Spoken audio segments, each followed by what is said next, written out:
Bonjour, bienvenue à toutes et à tous sur Cocotte TV. Aujourd'hui, une nouvelle vidéo de présentation qui porte sur cette carte mère, la B150M Mortar par MSI. Une carte mère qui est donc au format micro ATX, qui exploite un chipset B150 d'Intel, qui est donc fait pour les processeurs de type Skylake et qui est proposé à un tarif de 95 € environ dans le commerce. On va faire un tour comme d'habitude, on va commencer par le bundle, puis la carte mère. C'est tout de suite, c'est maintenant, c'est sur Cocotte TV.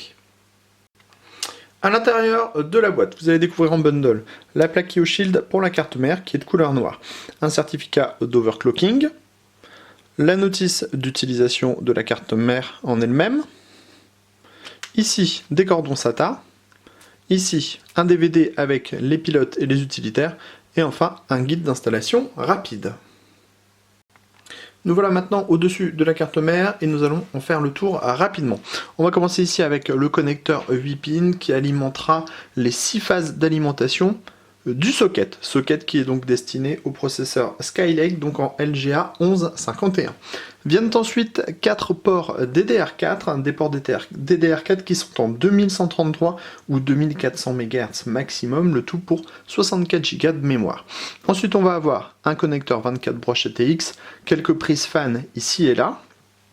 On va ensuite trouver la partie SATA avec au total 6 connecteurs SATA 3, mais on pourra en coupler 2 pour avoir du SATA Express.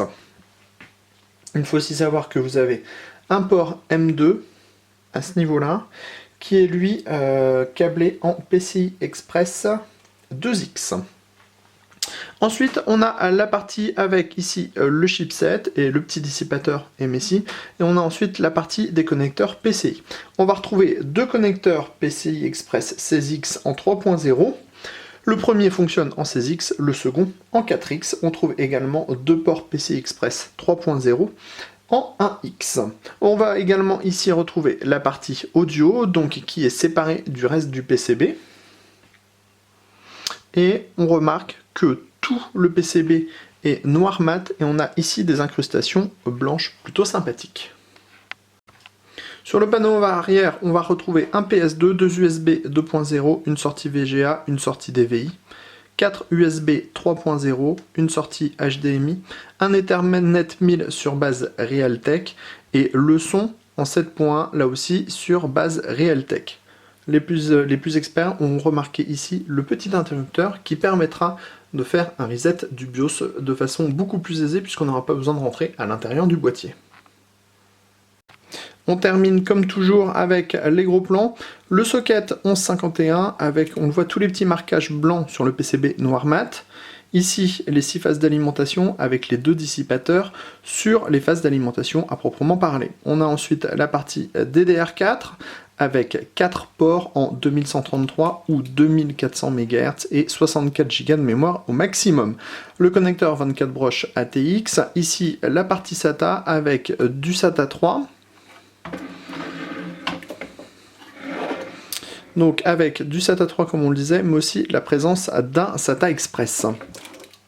Ici on va trouver tous les connecteurs type USB, Power On, LED, pour pouvoir brancher tous les petits fils qui se rapportent en fait à votre boîtier, mais aussi le header USB 3.0 par exemple. On va aussi retrouver la partie PCI Express avec deux PCI Express 16X câblés en 16X puis 4X, deux PCI Express 1X et sachez que tous les PCI Express sont à la norme 3.0 et on remarque aussi ici AM2 en demi-format. Ici, la partie audio qui est séparée du reste du PCB pour éviter les parasites. On est sur une base Realtek. Et enfin, on a les connecteurs à l'arrière dont on a déjà parlé avec du PS2, de l'USB 2.0, du VGA, du DVI, du HDMI, 4 USB 3.0, de l'Ethernet 1000, le son en 7 points, là aussi, en base Realtek. C'était donc la B150 Mortar, c'était sur Cocotte TV et on vous dit à très bientôt pour de prochaines vidéos.